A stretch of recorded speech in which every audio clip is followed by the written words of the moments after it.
1889, at approximately 2 o'clock in the afternoon. Mrs. Hartwick had hired contractors to repair water damage in several ground floor rooms. The Manchester winter had been particularly harsh, and frost had cracked several pipes.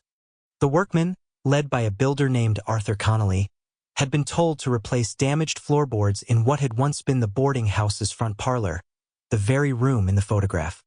Connolly was 43 years old, a master carpenter with 20 years of experience in building renovation.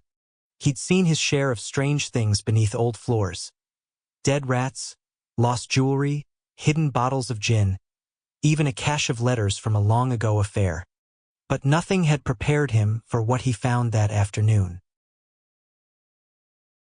According to his testimony given 3 days later to Detective Inspector William Morrison of the Manchester Police, Connolly had pried up the third floorboard when he noticed something unusual. The space beneath wasn't empty like it should have been, he stated. There was something there, something that looked like fabric at first, but when I pulled up the next board and got more light in, I could see it was clothing. Small clothing. Child's clothing. Connolly called his assistant, Peter Davies, to help remove more boards. Within 10 minutes, they had exposed an area approximately 3 feet by 4 feet. And there, in the crawl space beneath the parlor floor, they found the remains of a child. The body was remarkably preserved. The dry, cold space beneath the floor had essentially mummified it. The child appeared to be perhaps 3 or 4 years old, dressed in a nightgown that had once been white but had yellowed with age. Most disturbing was the position. The small body was curled in what seemed an almost peaceful pose, one arm tucked beneath the head as though sleeping. There were no obvious signs of trauma, no indication of violence. The child simply appeared to have been placed there, deliberately, carefully, and then sealed away beneath the floorboards. But what made the discovery truly impossible came next. When Mrs. Hartwick was summoned to identify if she recognized the clothing or could account for the presence of the body, Thomas Kellaway appeared in the parlor doorway. He was supposed to have been at school. Instead, he stood there, perfectly still, staring down at the open floor. Then he spoke. According to all 4 witnesses present, Connolly, Davies, Mrs. Hartwick, and her cook, Mrs. Agnes Porter, the boy's voice changed. It became higher, younger, less articulate. And he said, in this strange, infantile voice, "That's where they put me when I was loud. In the dark place. Couldn't breathe right. Mama said to be quiet, but I couldn't, and then it was dark all the time." Mrs. Hartwick grabbed the boy's arm, demanding to know what he meant. Thomas turned to look at her, and she would later tell police that his expression was not that of a child at all, but of someone very old and very tired. He pointed at the body beneath the floorboards and said, in his normal voice, "That's me. That's where I died." In 1862. The impossible knowledge. In the hours that followed, as police were summoned and the boarding house descended into chaos, Thomas Kellaway began to demonstrate knowledge that no 8-year-old child could possibly possess. Detective Inspector Morrison arrived at approximately 4 o'clock that afternoon, accompanied by Dr. Charles Whitmore, the police surgeon. Both men were skeptics by training and temperament. Morrison had spent 15 years investigating murders in Manchester's roughest districts, while Dr. Whitmore had performed over 1,000 post-mortem examinations. Neither man was prepared for what Thomas told them. The boy was brought to Mrs. Hartwick's private sitting room for questioning. Morrison's official report, now preserved in the Manchester Police Archives, documents what happened with clinical precision. When asked his name, Thomas replied clearly, "I am Thomas Kellaway now, but I was also Henry Marsh. That's the body you found. I was 3 years old when I died there." Dr. Whitmore, attempting to approach this as a medical matter, asked the boy to describe his earliest memory. Thomas's response was immediate and detailed. "I remember being born. I remember the pressure, the change from warm and wet to cold and bright. I remember the midwife's hands. They smelled like carbolic soap. I remember my mother crying, but not from happiness. She was afraid. My father wasn't there." This, by itself, was medically impossible. No documented case existed, then or now, of anyone retaining conscious memory of their own birth. The neurological structures required for episodic memory don't begin functioning until a child is approximately 18 months old. Even the most exceptional cases of early childhood memory rarely extend before age 2. Thomas was describing conscious awareness from the moment of birth. But he wasn't finished.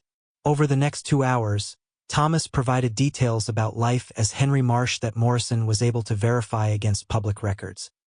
He described the layout of a house that had stood at 47 Thornton Street in the early 1860s, a layout that had been completely altered in an 1875 renovation. He named Henry's parents, Robert and Elizabeth Marsh. He described Robert's work as a cotton mill foreman, Elizabeth's laudanum addiction, the specific pattern of violence that characterized their marriage.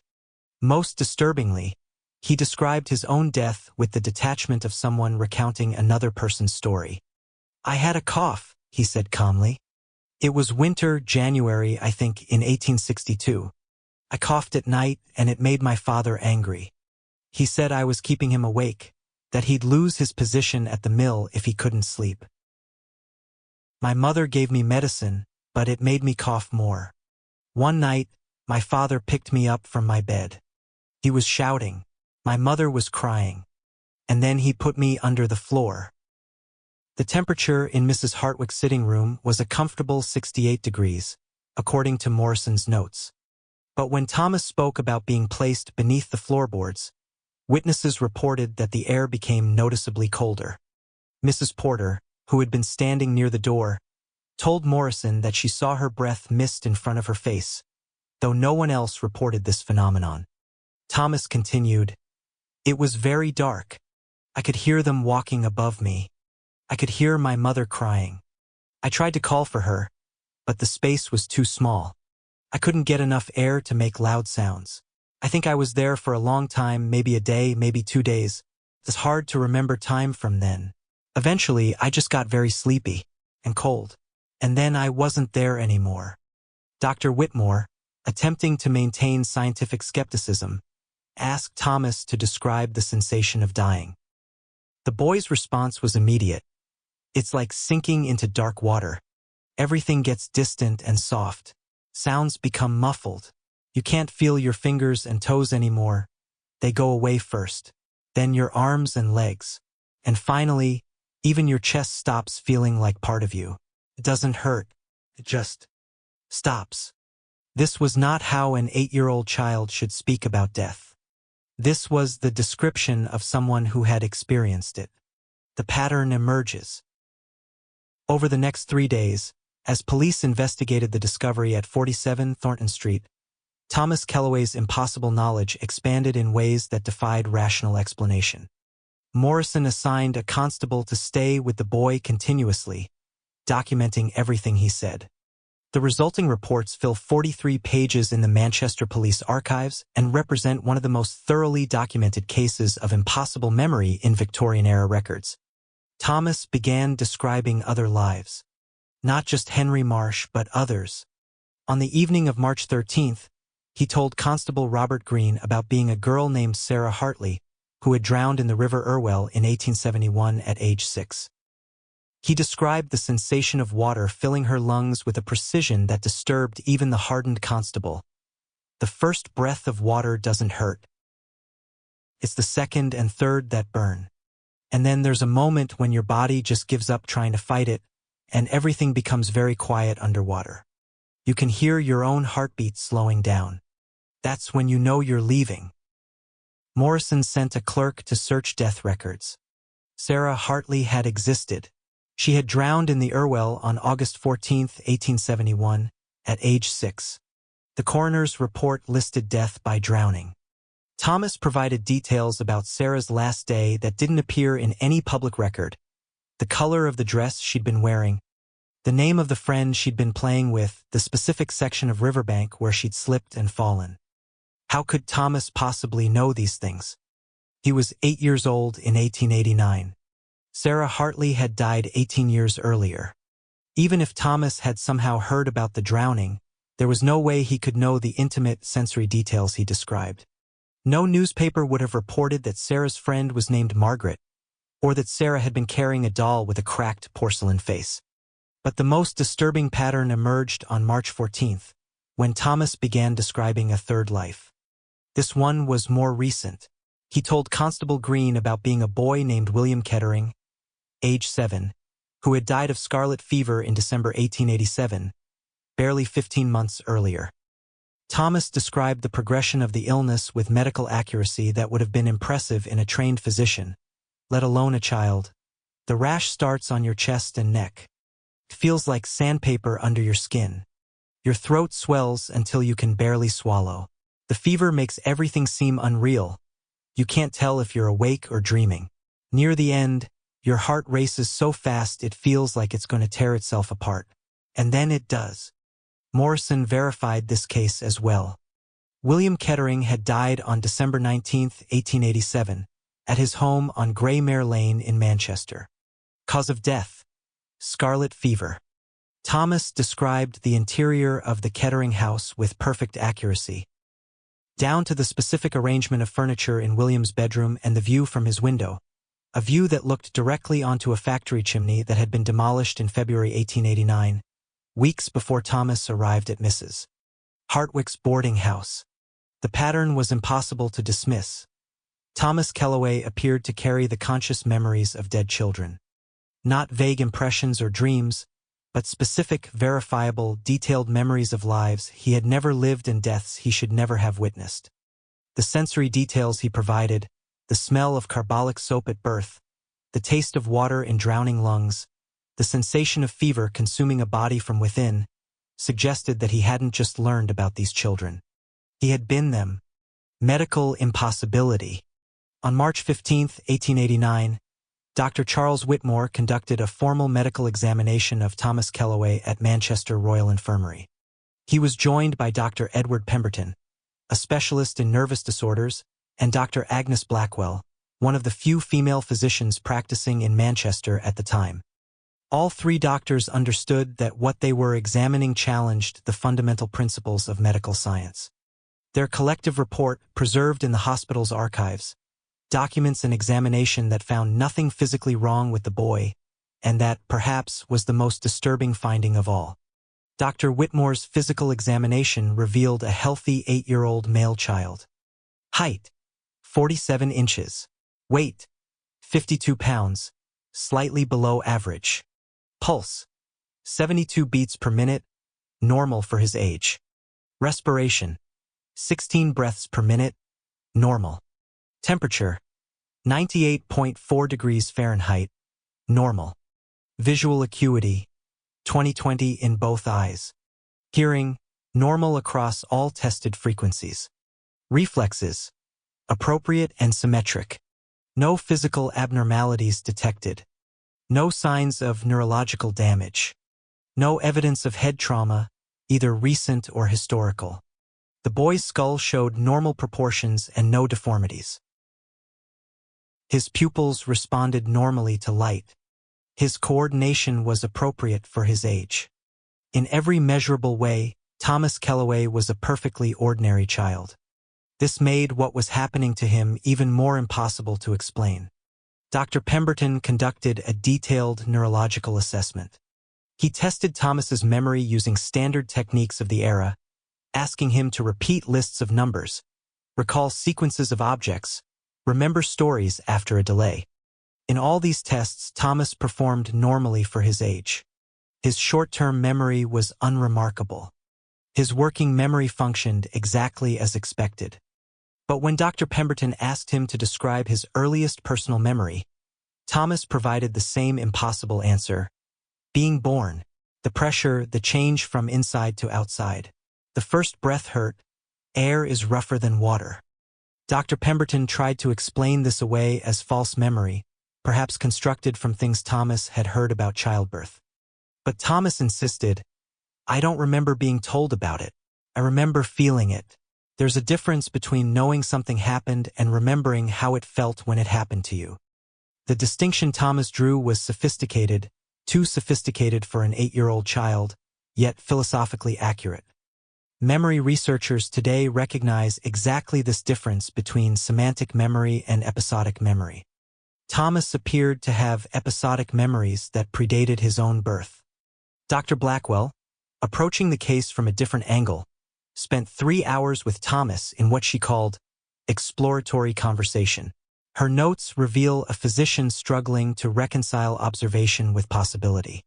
She asked Thomas to describe what happened between deaths, between being Henry Marsh in 1862 and being Sarah Hartley in 1871, for example. His answer disturbed her profoundly. It's dark for a while. Not scary dark, just nothing. Like before you were born if you try to remember that.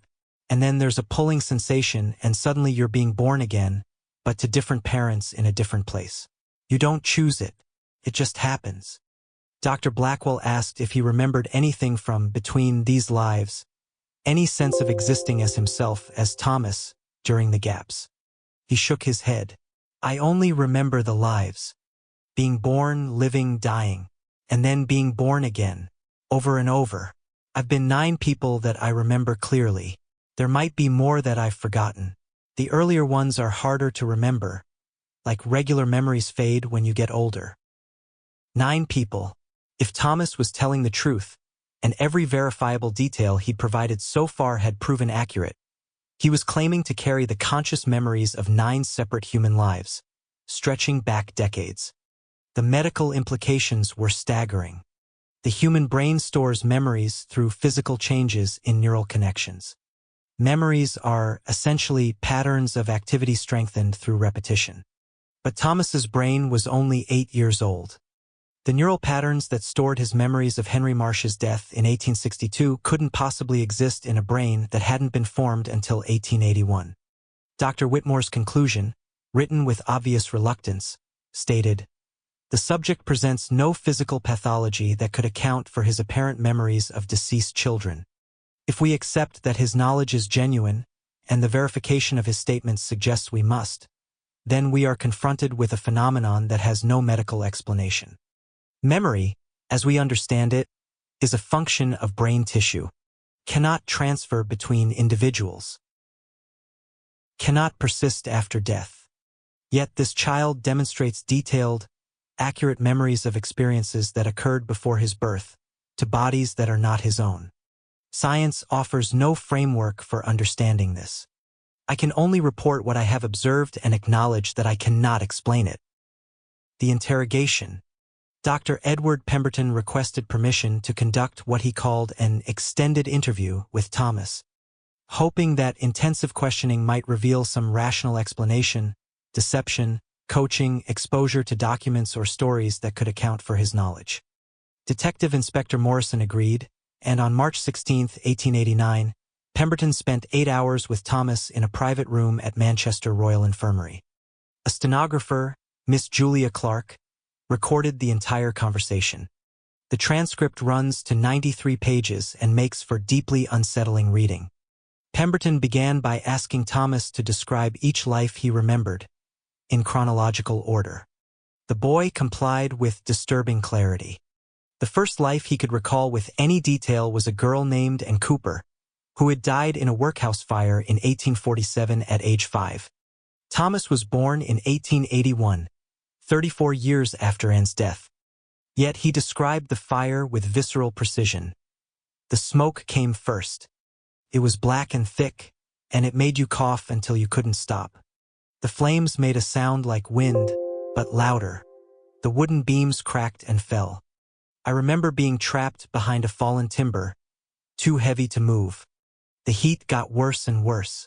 Your skin starts to feel tight before it burns. And then the pain is everything, you can't think about anything else.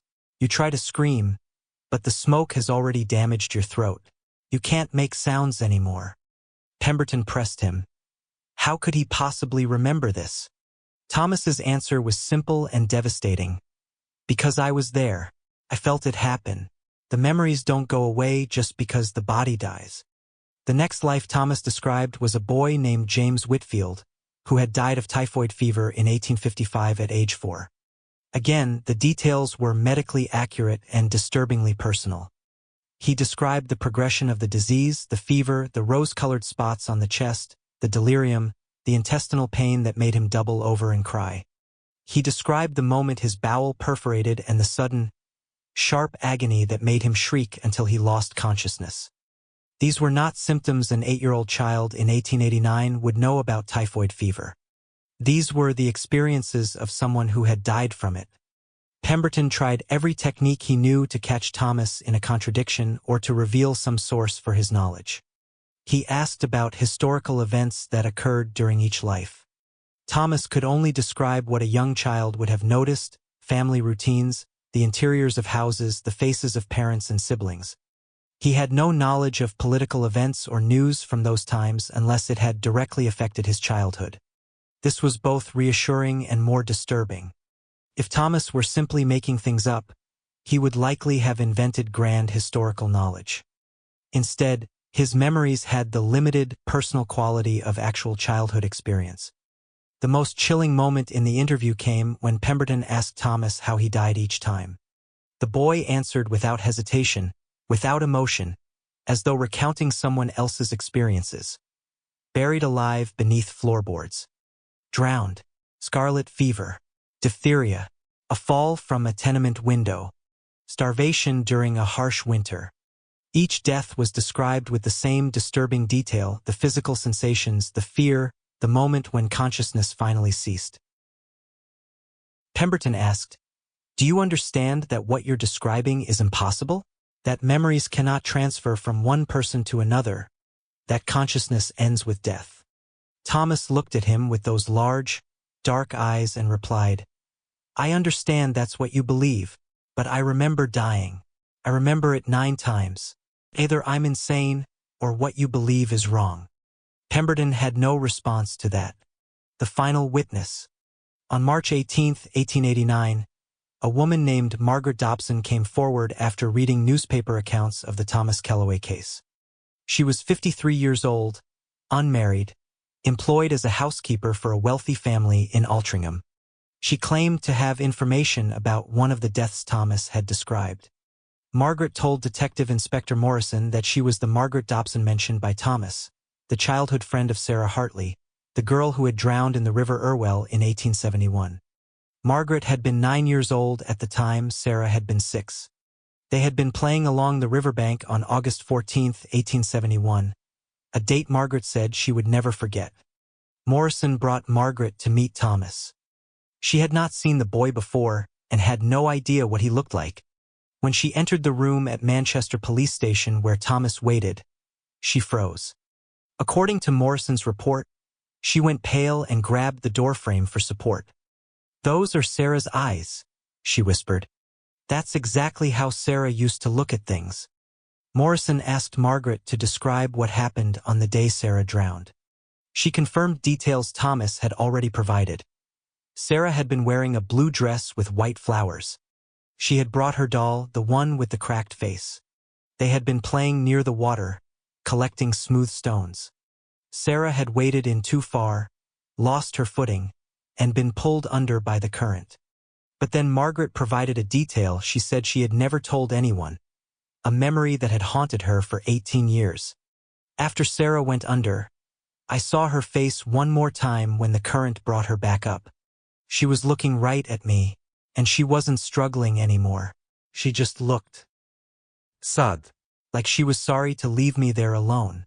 That's the last thing I saw before the water took her again." Morrison asked Thomas if he remembered this. The boy nodded slowly. "I saw you standing on the bank. I wanted to tell you it wasn't your fault, that you couldn't have saved me. But I couldn't speak anymore. I could only look at you. And then the water took me down, and it got dark, and I wasn't Sarah anymore." Margaret Dobson broke down completely. She insisted that Thomas had to be Sarah somehow, that her friend had come back. Morrison tried to explain that this was impossible, that Thomas had been born years after Sarah's death. Margaret refused to accept this. She grabbed Thomas's hands and begged Sarah to forgive her for not saving her that day. Thomas pulled his hands away gently. "I'm not Sarah," he said quietly. "I was Sarah, but I'm Thomas now, and someday I'll be someone else. That's how it works. We don't come back. We just keep going forward into new lives, carrying all the old deaths with us. The room was silent except for Margaret's sobbing. No one knew what to say to that. The impossible pattern. In the weeks following the discovery beneath Mrs. Hartwick's floorboards, researchers attempted to verify every detail Thomas Kellaway had provided about his claimed previous lives. The results were disturbingly consistent. Everything he said that could be verified was accurate. Names matched death records. Addresses existed in historical documents. Physical descriptions aligned with post-mortem reports where they existed. The manner of death in each case, from the 1862 death of Henry Marsh to the 1887 death of William Kettering, matched official records. But it was the details that couldn't be independently verified that were most convincing. Thomas described the specific pattern of wallpaper in Henry Marsh's bedroom, the taste of the medicine Elizabeth Marsh had given him, the sound his father's boots made on the floorboards above while he suffocated in the dark. These weren't the kinds of details that appeared in death certificates or newspaper accounts. These were the memories of someone who had lived them. Dr. Pemberton assembled a comprehensive report on the case, consulting with colleagues across England and soliciting opinions from emerging psychologists in Vienna and Paris. The responses ranged from outright dismissal to cautious wonder. No one could offer a scientific explanation that accounted for all the observed facts. The theoretical problem was insurmountable. If Thomas truly carried memories from previous lives, where were those memories stored? Not in his brain, the neural tissue was only 8 years old. Not in some spiritual or metaphysical realm, Victorian science had no framework for such possibilities. The memories had to exist somewhere, encoded somehow, but the mechanism was completely unknown. Some researchers proposed that Thomas might have access to some kind of collective unconscious or racial memory, an idea gaining traction in early psychological circles. But this theory failed to explain the specificity of his memories. He didn't remember archetypal experiences or mythological patterns. He remembered specific children who had lived specific lives and died specific deaths in specific places. He remembered Margaret's face on the riverbank. He remembered the smell of carbolic soap at Henry Marsh's birth. These were individual, unique experiences, not collective patterns. Others suggested elaborate fraud, that Thomas had been coached using death records and newspaper accounts. But this theory collapsed when confronted with the details he provided that appeared in no public documents. How could he know the exact position of Henry Marsh's body beneath the floorboards? The body had been placed there secretly and remained hidden for 27 years. How could he know Margaret Dobson's last memory of Sarah Hartley's drowning when Margaret had never told anyone that detail? The most unsettling theory came from Dr. Agnes Blackwell, who wrote in a private letter to Pemberton, "What if consciousness is not generated by the brain, but merely filtered through it? What if memory is not stored in neural tissue, but in some substrate we cannot yet measure? The boy may be demonstrating that awareness persists beyond bodily death and can attach itself to new forms. This would require us to completely reconceptualize the nature of mind, memory, and individual identity. I understand why most of my colleagues dismiss this possibility. Accepting it would mean acknowledging that everything we believe about consciousness is fundamentally wrong." The vanishing. On April 3, 1889, 22 days after the discovery beneath the floorboards, Thomas Kellaway disappeared. He had been staying at Manchester Royal Infirmary under observation, with Constable Robert Green assigned to watch him overnight. Green later testified that Thomas had seemed agitated throughout the evening of April 2nd, repeatedly asking when he would be allowed to leave, when he could go home, though he couldn't specify where home was. At approximately 11 o'clock that night, Green dozed off in his chair outside Thomas's room. He woke at 6 the next morning to find Thomas's bed empty. The window was locked from the inside. The door had remained under Green's observation all night. He was certain the boy hadn't passed him. Yet Thomas was gone. A search of the hospital revealed nothing. His few possessions remained in the room. He had simply vanished. Detective Inspector Morrison launched an intensive investigation. Police searched every corner of Manchester.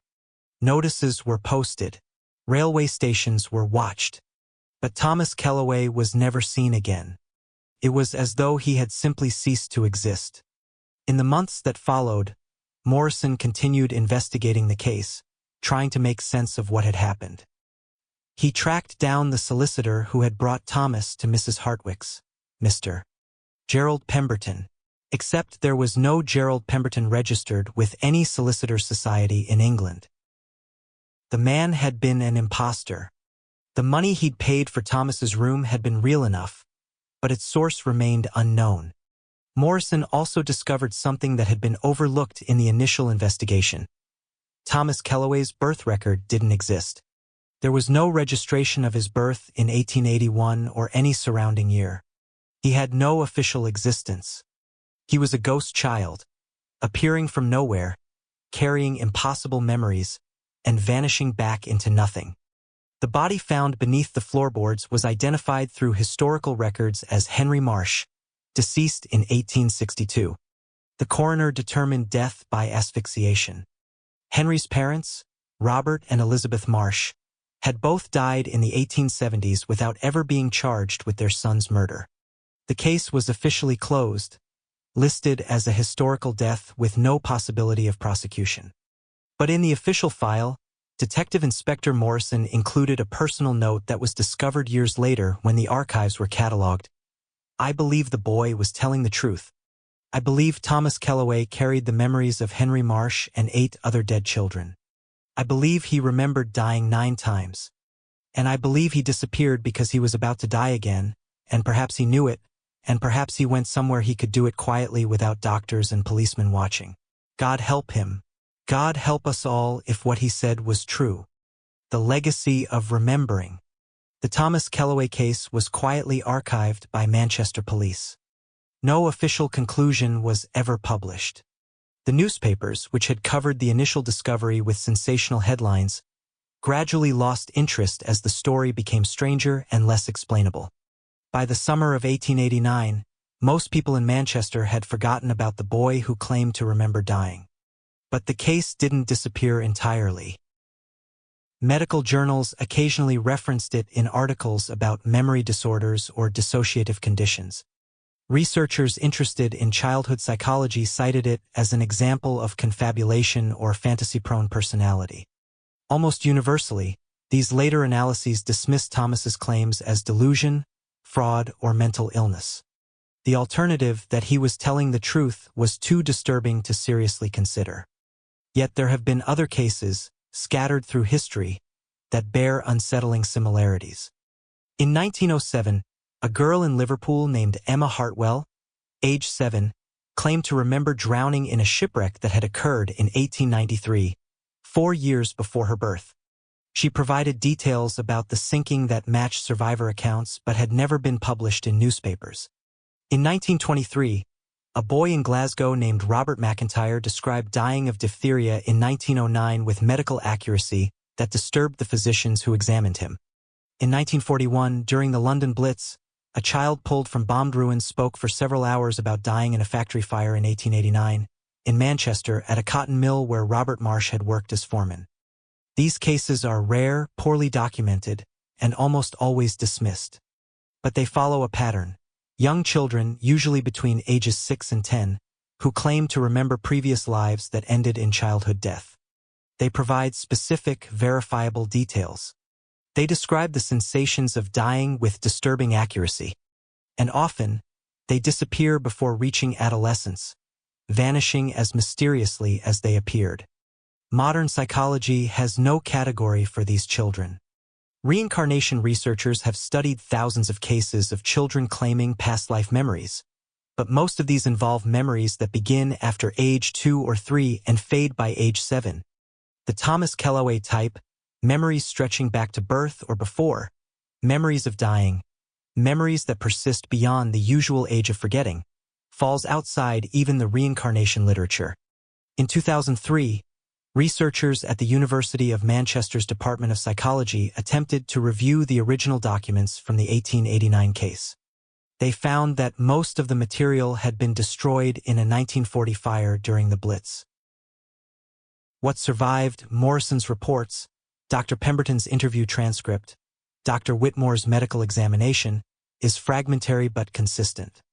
If the case was a hoax, it was executed with extraordinary sophistication by multiple parties who had no apparent motive for the deception. If it was mass delusion, it was remarkably well-documented delusion. And if Thomas Kellaway was simply insane, he was insane in ways that happened to produce accurate, verifiable information about historical deaths. The simplest explanation, that he was telling the truth, remains the one most people refuse to consider. It requires accepting that consciousness might not end with death, that memory might not be confined to individual brains, that the boundaries we draw between one life and another might be more permeable than we imagine. Victorian science couldn't accept these possibilities. Modern science still can't. The question that remains. What we know for certain is this. In March 1889, contractors discovered the mummified remains of a 3-year-old child beneath the floorboards of a Manchester boarding house. An 8-year-old boy named Thomas Kellaway, who had no documented birth, no verifiable past, and no explanation for his presence, accurately described how that child had died 27 years earlier. He provided details about the death that appeared in no public records. He described the sensations of dying with a precision that disturbed experienced physicians. He claimed to remember not just this death, but 8 others, stretching across decades. Every detail Thomas provided that could be verified proved accurate. Every witness who examined him found him physically normal. Every expert who studied him could offer no medical explanation for his knowledge. And then, after 22 days of examination, documentation, and growing medical bafflement, he vanished completely, leaving behind only the impossible memories he'd shared and the disturbing possibility that he was telling the truth.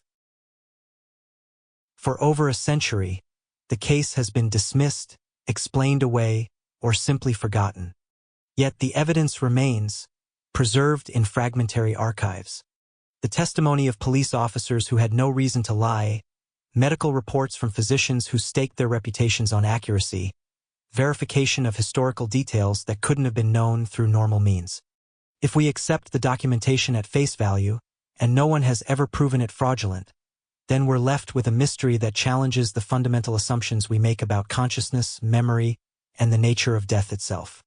The laws of neurology state that memory requires physical brain tissue. The principles of biology insist that consciousness ends when the body dies. The foundations of identity rest on the assumption that each person's memories belong only to them and cannot transfer to others. Thomas Kellaway violated all of these principles. Either the documentation is wrong, or our understanding of consciousness is. Have you ever met a child who seemed to know things they couldn't possibly know? Someone who described places they'd never been, spoke about events before their birth, or possessed knowledge that seemed to come from nowhere. Not imagination or fantasy, but specific, accurate information about real things that happened. Maybe you dismissed it as coincidence, as unconscious learning, as the strange way young minds sometimes make connections. But what if it wasn't? What if some children really do carry memories from lives they never lived, deaths they shouldn't remember? The Thomas Kellaway case suggests that consciousness might be more persistent than death, that memory might exist beyond the brain, that the boundaries between lives might sometimes blur. If you've witnessed something that hints at this possibility, a child's impossible knowledge, a memory that doesn't belong, a moment when the separation between past and present seemed thinner than it should be, share it below. These stories might not be delusions or fantasies. They might be glimpses of something our science hasn't yet learned to measure. And if this mystery resonates with you, if you want to explore more cases where the boundaries between life and death prove less certain than we believe, subscribe to continue investigating the moments when memory breaks its own rules. Until next time, remember, the children who claim to remember dying might not be imagining it. They might be telling us something true about consciousness that we're not yet ready to hear.